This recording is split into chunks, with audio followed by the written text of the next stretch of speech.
Welcome to Free Thoughts from Libertarianism.org and the Cato Institute.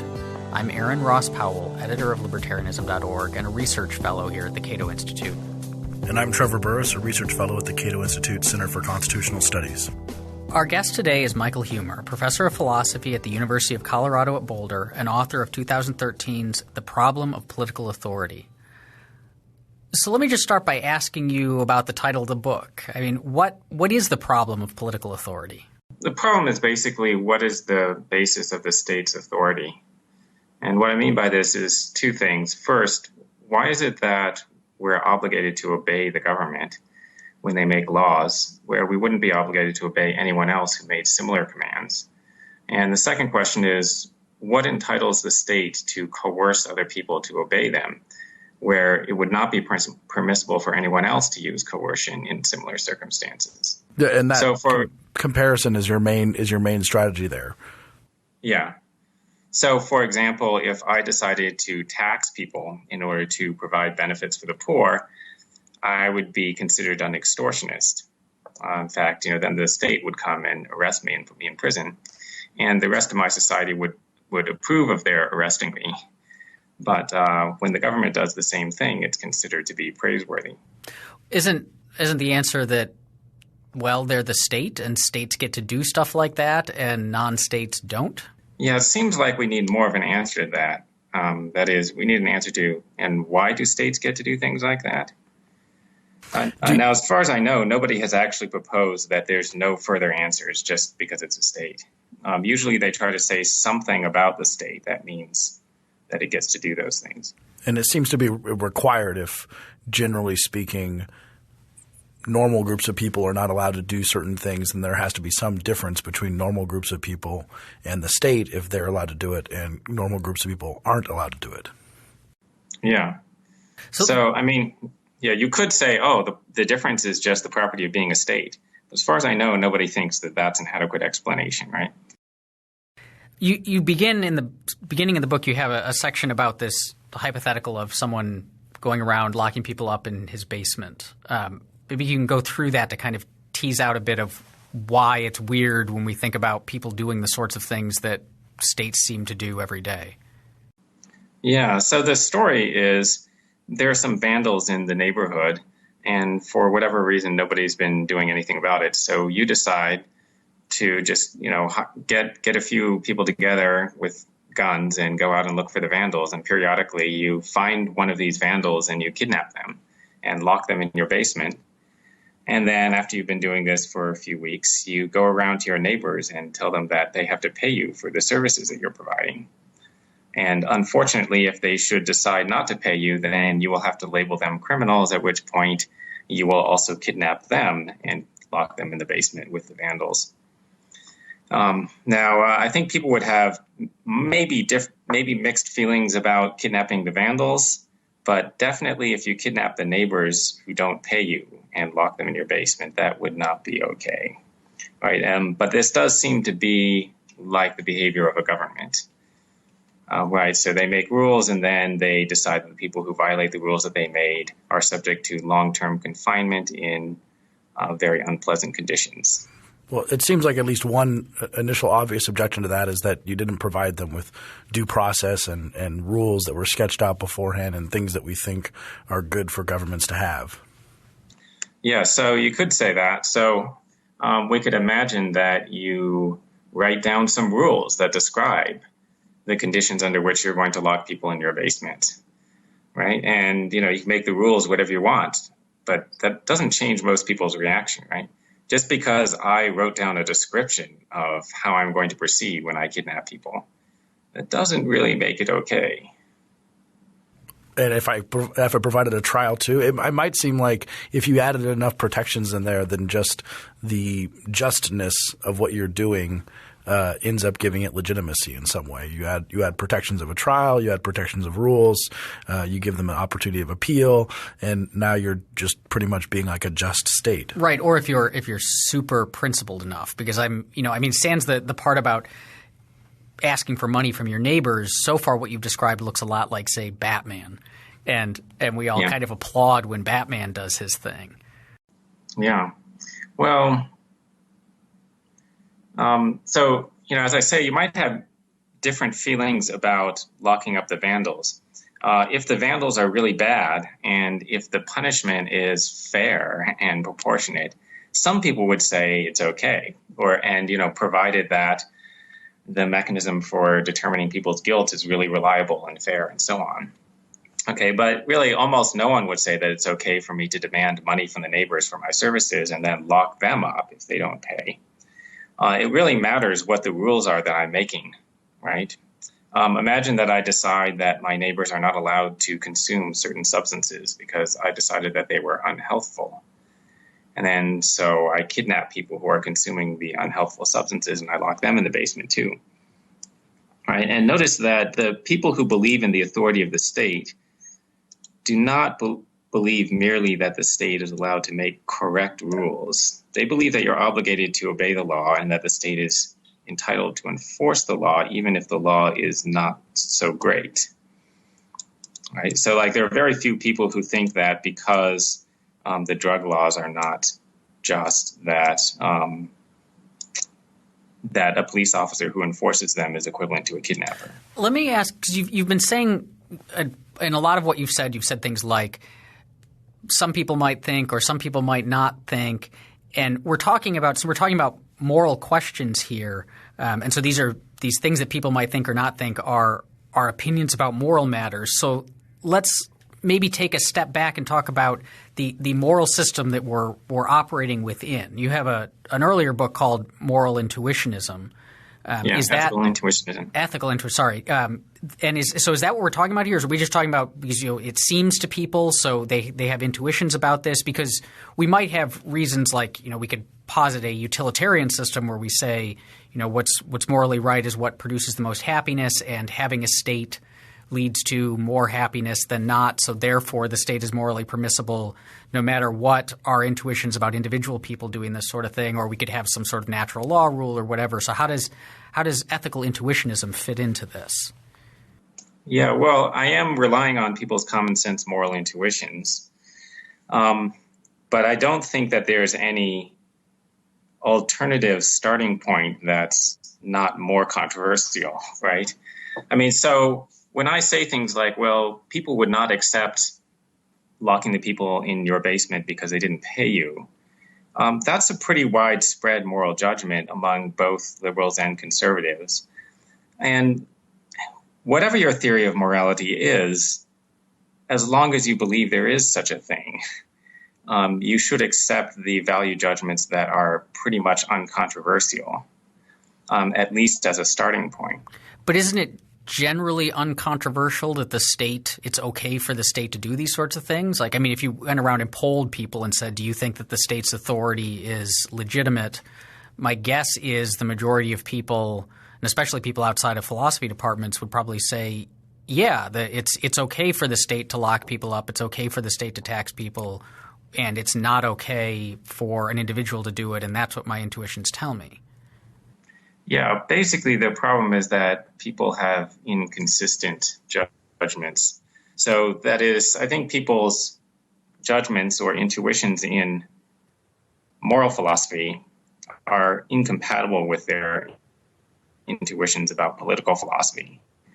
In just ordinary moral philosophy, when you're talking about the conduct of people, it's considered pretty much uncontroversial that it would be wrong to do the equivalent of taxing people. It's wrong to extort money from people, even if you're giving it to a good cause, with very few exceptions.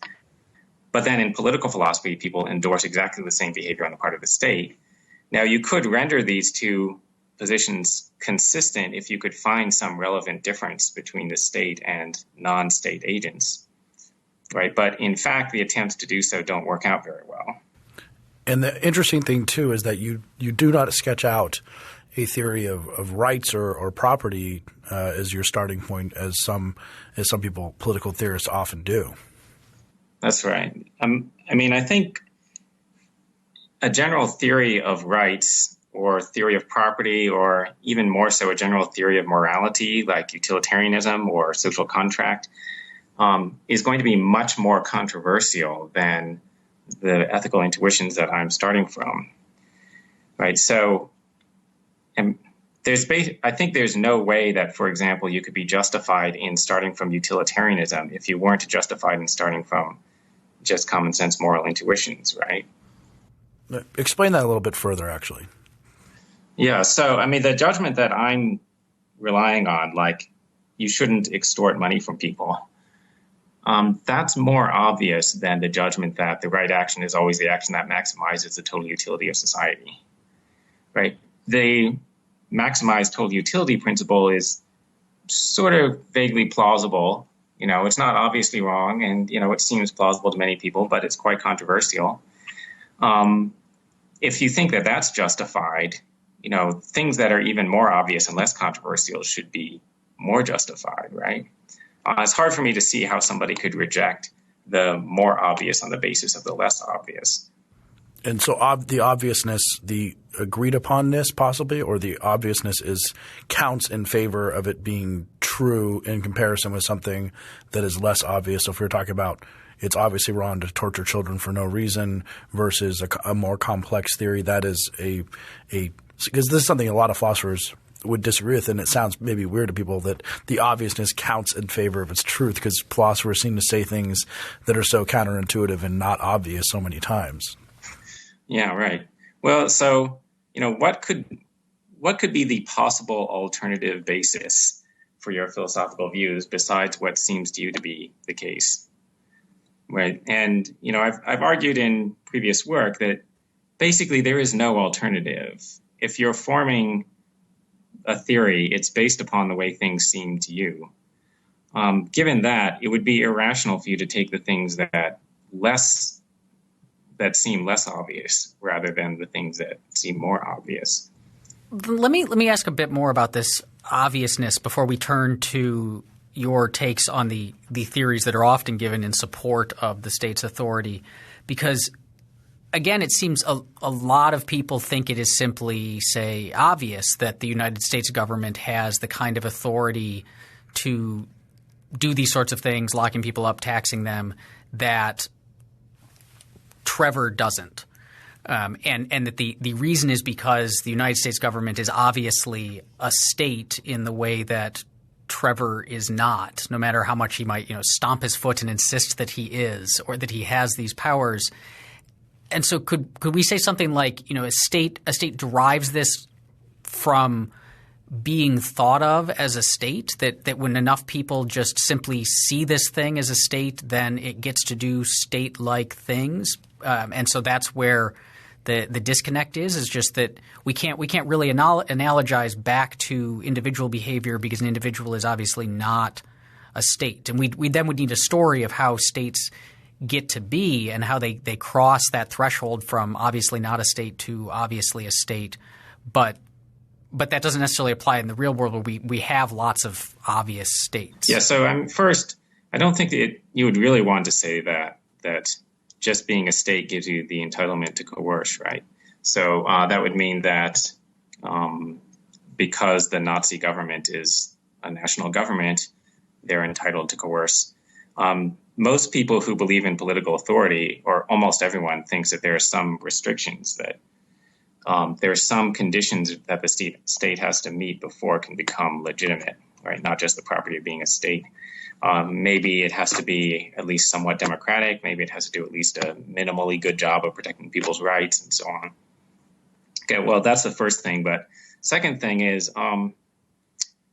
it's just extremely implausible that merely the property of being a state is explanatory for why it's permissible to coerce people, right? So what is that? What is the property of being a state? It's something like the property of being a powerful organization that has claimed a monopoly on the use of physical force in a geographical area. Something like that. Really, that gives you the entitlement to coerce? If we go to some of these theories, though, we say let's look at social contract. I'm sure some people right now thinking, well, we have a constitution of the United States. Society, Locke believed and others believed we had a social contract that was created. So if we all got together and voluntarily agreed about something, so for example, if we were trying to decide where to go to dinner tonight and we say, well, whoever wins a coin flip gets to pick, and we all agree to that, then that seems to be a good way of governing ourselves. So how about that as a theory of why the state is justified? Yeah, that would be great. The only problem is that it's false, right? And the only problem with that theory is that there wasn't any such agreement. So, but if there was, it would be cool. So right? I mean, right? In other words, no, nobody ever presented me with that contract and asked for my signature. I don't remember that ever happening. If you want, you can try sending the federal government a letter telling them that you don't agree. And that's not going to get you out of anything, right? They're not going to stop charging you taxes. And last I heard, it cost something like $20,000 to renounce your citizenship or something like that in fees. Oh, so I thought it was $2,000. Was it $2,000? It was $2,000. Okay. But then there's this you call it the hypothetical social contract. The idea that of course there wasn't this agreement, but if there had been, we would have all agreed to it, or we all behave as if it had existed, or something like that, so we can kind of posit this social contract even if there never was really one? How does that work? Sounds a little crazy, right? There are some circumstances in which a merely hypothetical agreement can be morally efficacious. Typically, this would be when an actual agreement is not possible. So let's say you have this accident victim who's been brought into the hospital and he's unconscious. And typically it requires consent from a patient in order to treat the patient. Even in order to provide life-saving treatment, you require consent to the patient. Unfortunately, this patient is unconscious. So what do you do? And most people agree reasonably that, well, you appeal to what the person probably would consent to if they were able. Like, if this person were conscious, he probably would agree to have life-saving medical treatment. So it's permissible to administer the treatment. That works fine. This is not going to work for the social contract, though. You can't really make the argument that, well, we can just rely on the hypothetical possibility that people would agree to have the state. This doesn't work because the actual citizens are not all unconscious. It is possible to ask them if they agree. The reason why the state is not asking them is that too many people would say no.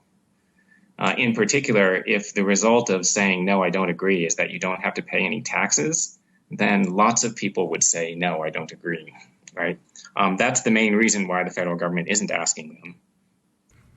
Well, it seems like there's other ways that we could indicate agreement. So an obviously classic one would be you're here, therefore you've agreed, like it or leave it, right? If you're here, therefore you've agreed to the basic principles of the United States government or wherever you are. Yeah, that's perhaps the favorite theory of undergraduate students as to how you agree to the social contract. And if you don't agree with the government, then you have to leave your house. And of course, you have to leave behind all your friends and family and your job and to move to Antarctica, I guess. If you don't want to have a government, just move to Antarctica, and that will signal that you don't agree. Well, that is true, possibly, right? That would do it. Imagine that anybody other than a government tried to make this argument, right? So, I just go to my neighbor and I say, pay me $1,000. He said, no. I go, well, okay, you were living in your house, so you agreed to pay me $1,000. If you don't want to pay me $1,000, you have to get out of your house and move to Antarctica. No, that doesn't really work. I can demand that somebody get out of my house if they don't want to pay me, whatever I say. But I can't demand that they get out of their own house, right? Similarly, the state can't demand that everybody vacate their own property if they don't want to have the state, right? What if the state is the property owner, though, in some sense? If you can demand that someone gets out of your house, you hear this a lot with immigration, for example. I could keep someone from coming into my house, or I could kick them out of my house, as you acknowledge. But the state, so if we view the state as just having a house, a big piece of property, then they can do that too. That's right. Yeah, they could do that if they had acquired legitimate title to all of the land. right? But how would they have done that? Basically, their only way of acquiring control over the land would be by force. Now, if the state already has legitimate authority, then they could just pass a law that says we own the land. But we're trying to figure out how they establish their authority in the first place, so we can't assume that they already have legitimate authority. If we don't assume that they already have legitimacy, then there's no way of accounting for how they would own all of the territory. What about what's often called like an associational account of this, of authority, which is this kind of we owe it to each other to obey due to benefit? So this is the philosopher H.L.A. Hart made this argument that, if I've benefited from a bunch of people getting together and sacrificing in some way, so they all got together and built a really great park or playground, and then I went and used it, then I now owe them something in return, like whether that's helping out or paying for the park or whatever else. And so the government ends up looking like that kind of cooperative scheme.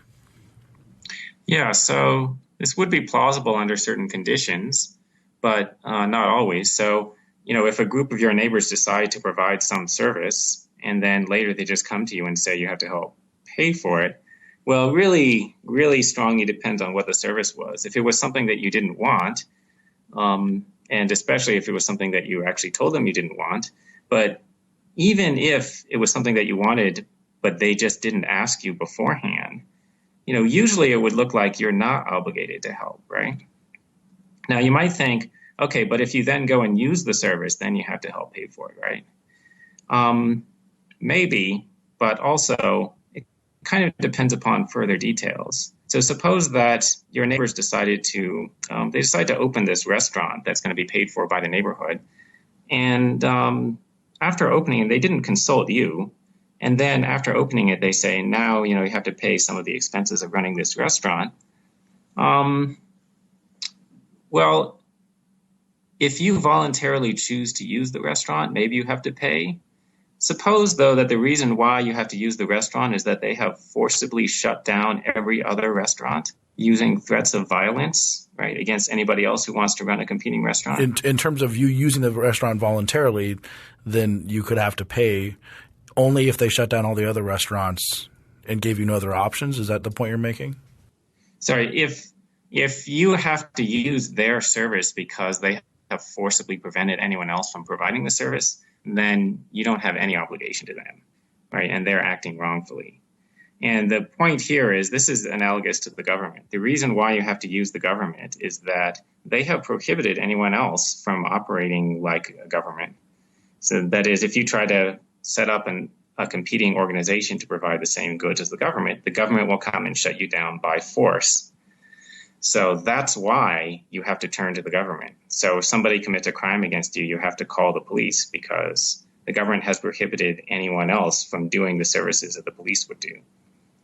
Is this also the case to a lesser extent possibly for public schools and roads and things that libertarians often get accused of being hypocrites for even using? Now, we can use private schools and possibly we could negotiate the world without using public roads with much effort.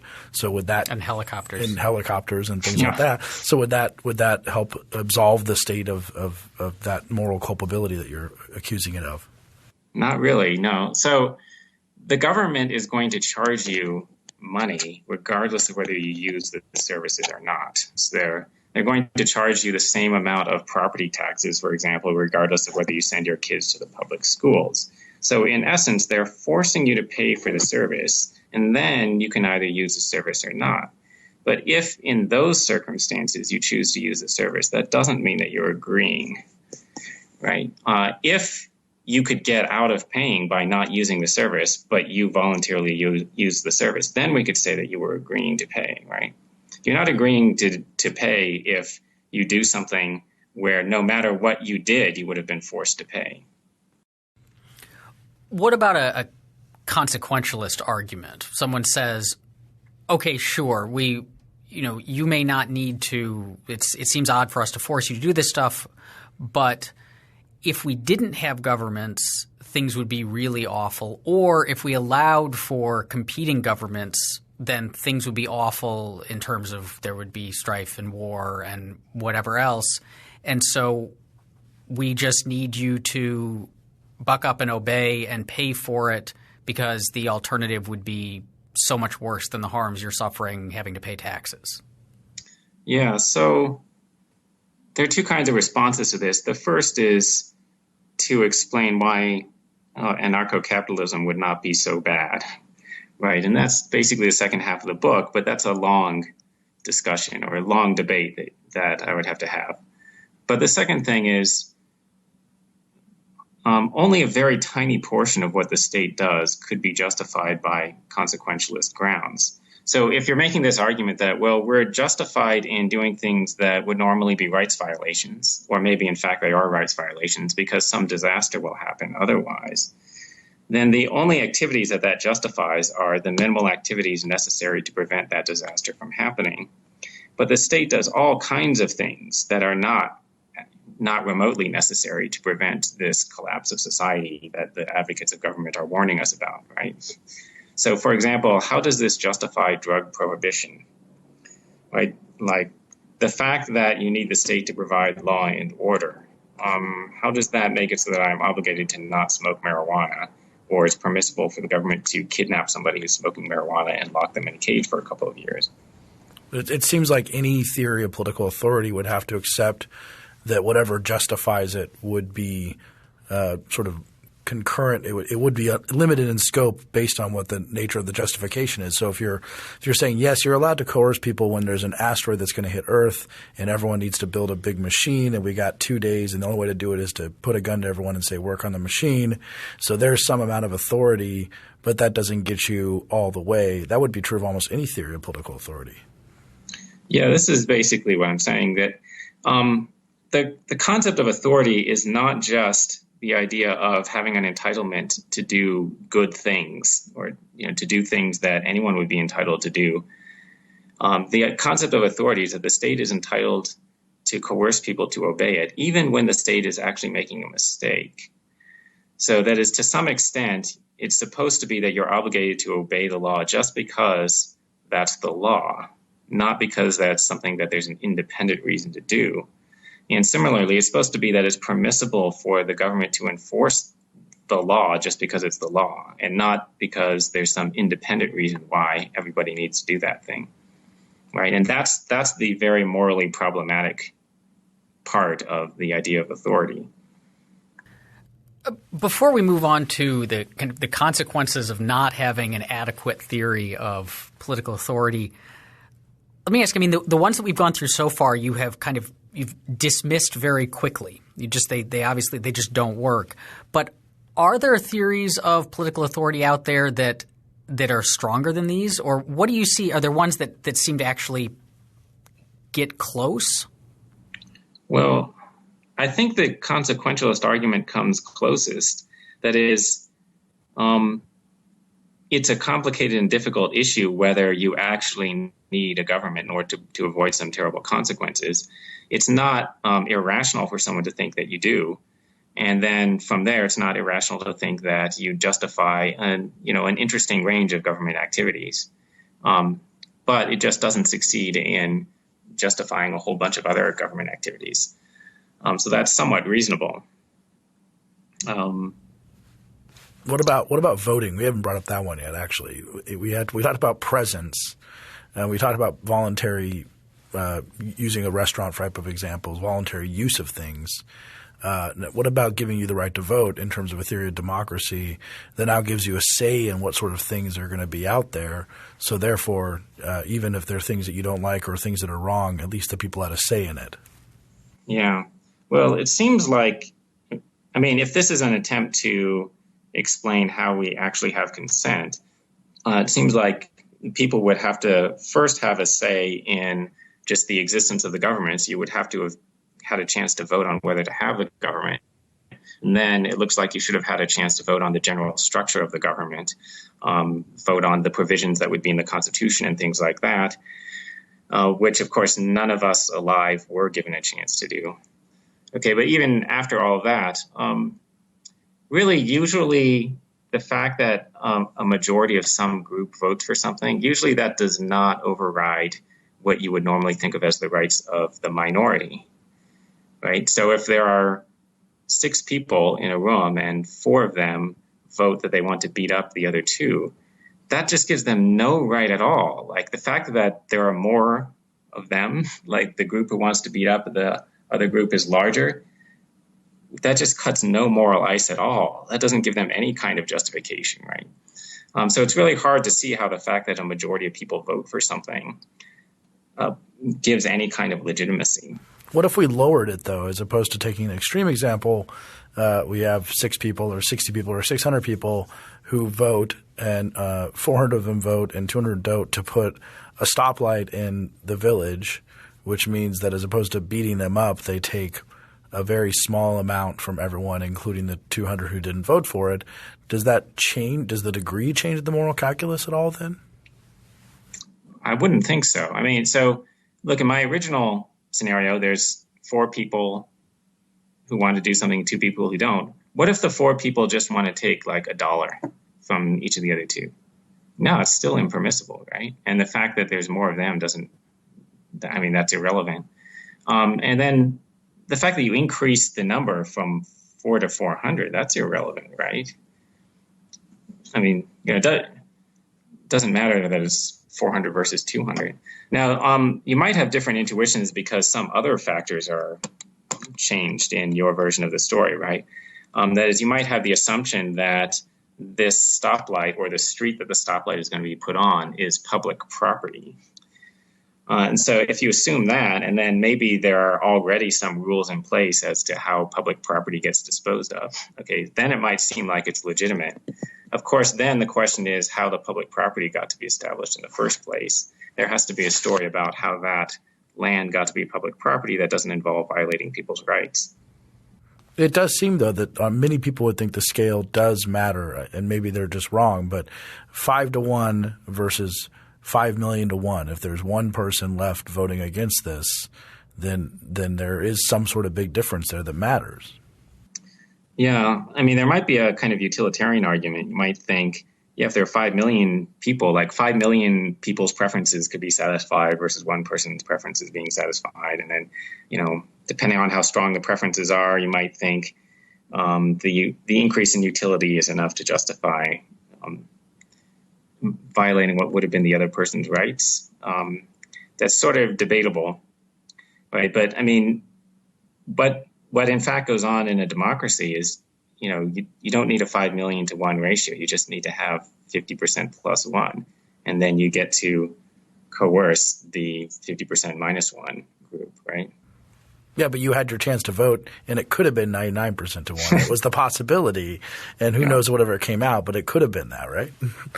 Yeah, but I mean, I don't see why that matters. Let me ask about how your views play out among other philosophers. I mean, are you in the decided minority when it comes to saying none of the arguments for political authority work, or do other people agree with you as well? Because we see a lot of political philosophy being done out there, and if political authority doesn't work, that would seem to put an end to it, right? Like we wouldn't need to spend our time thinking about what the optimal setup for the state is or what role it should play if it can never get off the ground. So in terms of the philosophers who do political authority type of work, which is a little different, I guess, than political theory, do they just consider you a crazy person? Surprisingly not. So there's been a lot of work on political obligations specifically, that is, whether you're obligated to obey the law just because it's the law. And surprisingly, it has come to be a pretty orthodox position, right? Not by any means universal, but it's a pretty mainstream position that there's no political obligation. Now, there's been a lot less attention to the political legitimacy part, the entitlement of the state to coerce, but the arguments on that issue are really very similar to the arguments on political obligation. Now, the idea that the state doesn't have authority, though, is quite different from the idea that we need to get rid of the state. So the idea that the best society is an anarchist society, that's a small minority position. The idea that the state lacks authority, though, it's just the idea that they're not entitled to coerce you to do something just because it's the law, right? So they might be entitled to coerce you to do something because just in general, that's a thing that a person should do, and anyone would be entitled to force the person to do that. They're not entitled to do that, in my view, just because they're the state and there's a law. Can you distinguish these terms a bit for us, or just clarify? So we've got political obligation, we've got political authority, and then we also have this political legitimacy. Yeah, so authority is the combination of legitimacy and obligation. So the state has authority if it's entitled to force us to obey, and we're obligated to obey. Political obligation is the obligation to obey the state just because the state issued some commands. And political legitimacy is the entitlement of the state to force you to obey their commands. Can one of those exist without the other? What would a situation look like where there was just legitimacy and no obligation, or just obligation and no legitimacy? I don't know if there are any such situations. I'd have to think about that. And so you might think it's okay for the state to use force to try to make people obey, but it's permissible if you can get away with it to evade their command. You might think that. There's a possible argument for this, like if you have a purely consequentialist justification of legitimacy, you can say, well, there would be very bad consequences if the state didn't issue coercive commands, issue commands that were backed by a threat of coercive enforcement. However, for you as an individual, there really wouldn't be any big negative consequences if you disobey a law personally, right? Like the state has to enforce laws in general, but from your individual standpoint, there are no negative consequences from you disobeying. Now, you mentioned that the idea that there is no such thing as political obligation is not a rare idea in the philosophical community. So I assume the conventions where all you guys meet up, they're all libertarians, I imagine. No, unfortunately not. The field of political philosophy is, of course, dominated by leftists, right? Very dominated by left-wing thinkers. It's hard to think of a conservative, and there are a few libertarians. I think there are even fewer conservatives than libertarians.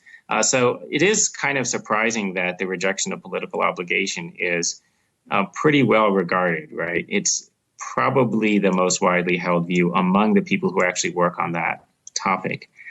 They're not libertarians, right? They're leftists. And it's just because, people went through the arguments and tried to come up with a justification for political obligation, and they just don't work.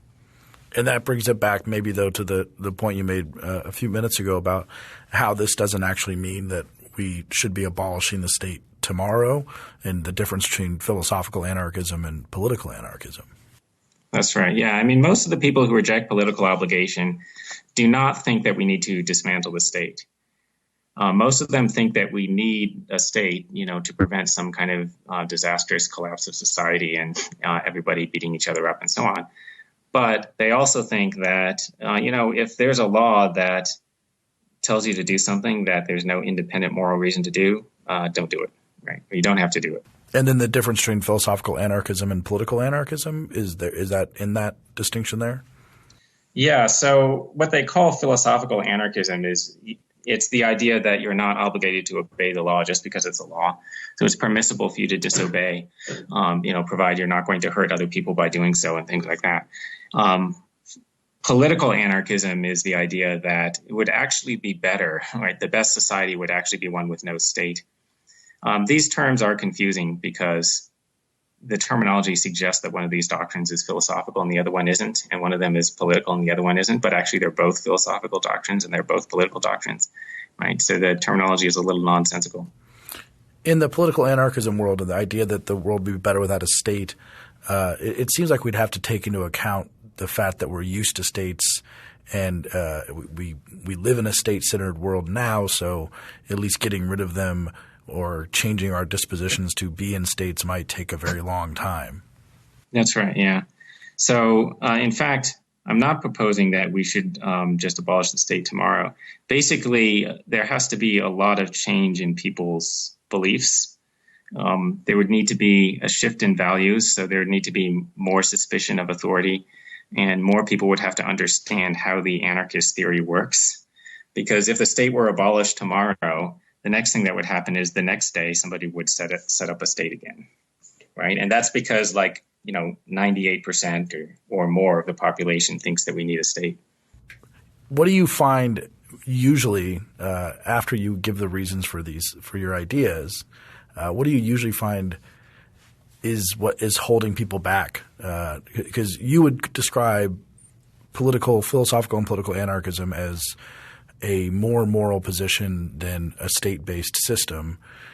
Most people think that that's probably crazy. So after you knock down all these arguments, what do you find still holds people back from becoming anarchists? Well, I mean, if you want the psychological answer to that, I think, psychologically the answer is status quo bias. And, most people are just not really up for considering a radical departure from the way their own society works, and also do not want to hold a fringe view, right? That is a view that's very far from the views held by the rest of their friends and so on, and that would be considered crazy. I think that's the real reason why it's hard for anarchism to make progress. Yeah, I mean, as far as arguments go, there are a bunch of kind of Hobbesian people who think that if you have anarchy, then everybody is going to be attacking each other, and, killing each other and stealing their stuff. Right, and that seems to be the argument even among libertarians who are not anarchists, because quite a lot of libertarians are not anarchists. They're minarchists in the vein of Robert Nozick, or they're classical liberals, or something of that sort. Like, they believe that there should be a state and that it's legitimate and has authority and should enforce certain laws, chiefly those aimed at protecting our rights. And so for those of us libertarians who are not anarchists or are skeptical of it, can you give us maybe the thumbnail sketch of how that works? Like, without a state there to protect our rights, protect our property, protect us from violence, so on and so forth, wouldn't we just have chaos and anarchy in the way that term is often used? No. Yeah, I mean, so, for people who are already libertarian minarchists, they probably already know what the anarcho-capitalist theory is. But yeah, basically the theory is we need to privatize the functions of the state. So if you already believe in privatization for most industries, really what you should be asking yourself is, why do you think that the protection industry is different from all or almost all other industries, right? That's police, you mean, right? Yeah. So my claim is, so the government provides a service of protection from rights violators. My claim is the same reasons why the government shouldn't control agriculture and they shouldn't control clothing and shouldn't control housing also apply to why they shouldn't control protection. Which would be? If there's a particular provider that has a monopoly and they get to force you to subscribe to their service, it's going to be lower quality. There's going to be lower supply. They're going to jack up the prices and so on. But, I mean, it seems like we're talking about potentially two different things, because there's protection, but then there's control of the laws, right? So you could imagine a society where we had a state that wrote the laws and ultimately enforced them in the sense of courts, but where our police forces were all just security guards, hired and private. And so it seems like there might be a difference between we can have multiple competing garment manufacturers, because Trevor and I can wear garments from different places without any conflict coming out of that, or we can buy our food from different farmers and different grocery stores. But that seems to be different than if we could operate on different sets of laws entirely. And so then what was considered a violation under my law is not for Trevor's, and so then Trevor violates what's illegal for me but not illegal for him, and how do we handle that? And so it seems like competing legal systems seems potentially more problematic than just having different police forces. Yeah. So the basic story is when two people have a dispute with each other, they need a dispute resolution service, right? So they hire a third-party arbitrator, and then the third party decides what's the resolution of the dispute. The reason they do this is that this is a much better way of solving disputes than fighting it out, right? Now, in the anarcho-capitalist world where people are hiring protection agencies, the protection agencies themselves would probably require that you go to third-party arbitration to resolve your disputes. Because, again, it's more efficient and they don't want to get messed up in this situation where there's this war between different customers, right? But if going to a third party to settle disputes is better enough that people would do it in the absence of a state, why do we settle so many disputes by fighting right now? I mean, people beat each other up all the time in disputes. They don't say, well, I'm mad at you and you're mad at me, and we're going to go to a arbiter. Yeah, well, two things. One, no, people don't do that all the time. Like, I've never, in my adult life, I've never been in a fight, and I don't know anyone who has, like in a physical fight. Well, you are a philosophy professor, so that might be a reason for that. Yeah, maybe, it's a biased sample, right? Most of my friends are intellectuals, but still. But the other thing is actually, so the government provides this dispute resolution service, the government court system. You can sue people, but it's so bad, right? I mean, it's so incredibly expensive and it takes so long to resolve disputes that it's almost worse to resolve a dispute using the government's method than it is to fight it out, right? And that's pretty bad. Like, you're really falling down on the job, right? Like, which would you rather have? Somebody has a fist fight with you or they sue you? As soon as people are saying fist fight over suing, then there probably means there's something wrong with the court system. Yeah. But why wouldn't that mean then that we would expect to see like two countries have a dispute, which looks a lot like two protection agencies with different legal systems? Their clients are in a dispute, but countries don't tend to go to they don't always or often turn to, say, the United Nations to settle it. They instead go to war, which is extraordinarily costly, and they know it's extraordinarily costly going in. Yeah, isn't that weird? Yeah, I mean, yeah, it seems totally irrational. Of course, if you analyze political action by assuming that countries are people, then they're completely irrational people. On the other hand, if you analyze political action by looking at the specific actual people who are involved in making decisions on behalf of the country, it's a little different, right? Because the enormous expense that you're talking about is not borne by the actual people who are making the decision to go to war, right? So George W. Bush did not have to pay $3 trillion because he started that war in Iraq. And he also didn't have a risk of getting shot in the war, and he didn't have to shoot anyone else, right? So, I mean, part of the problem is that the decision makers are insulated from the costs. And that seems to be this question of when we talk about the government in terms of the government should pay or the state should pay. If we listen to your arguments and take them seriously, we're just talking about a group of people who happen to be named a thing, the government or the state. Yeah. There's a group of ordinary human beings who have gotten control of, a lot of weapons, and they've convinced a lot of other people to obey them, right? And then they decide to do a bunch of things that you would consider to be horribly wrong if any other organization was doing them, right? And if you look at the world in that way, then things like immigration restrictions and licensing laws and all that is just ordinary people deciding that they don't like certain things that are happening, which may be because they happen to have something called authority that people agree with, but there is no moral justification in them doing that, which, of course, libertarians in general make that claim a lot about a lot of different things. Yeah. I mean, this is really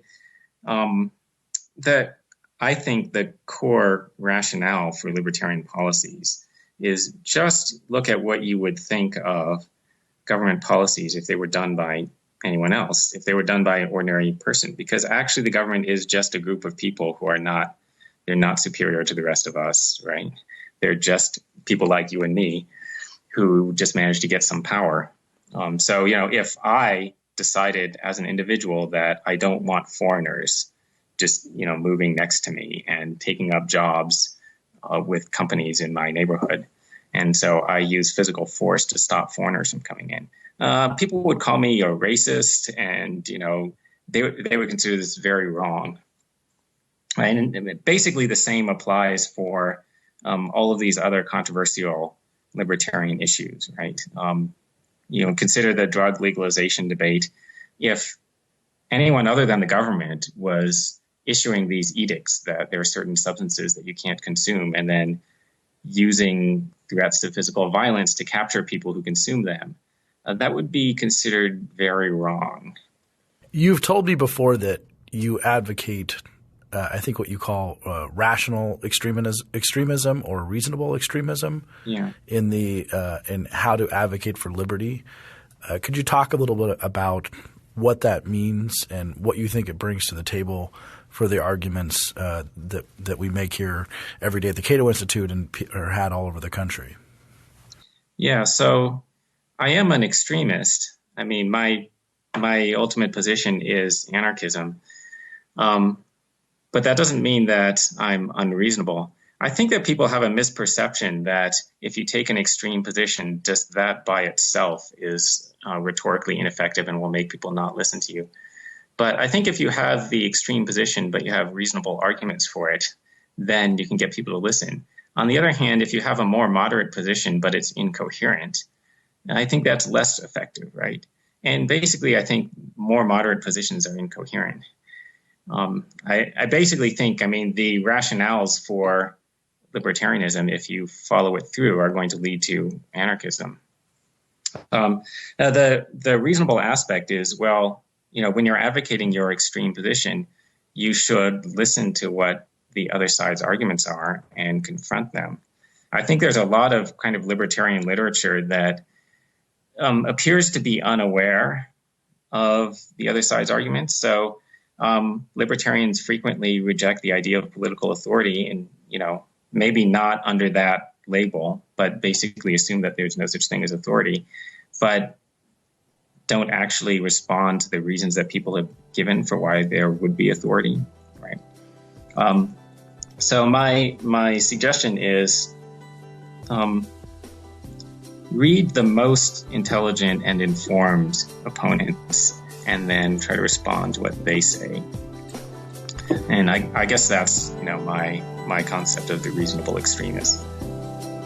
Thank you for listening to Free Thoughts. If you have any questions or comments about today's show, you can find us on Twitter at FreeThoughtsPod. That's Free Thoughts, P-O-D. Free Thoughts is a project of libertarianism.org and the Cato Institute and is produced by Evan Banks.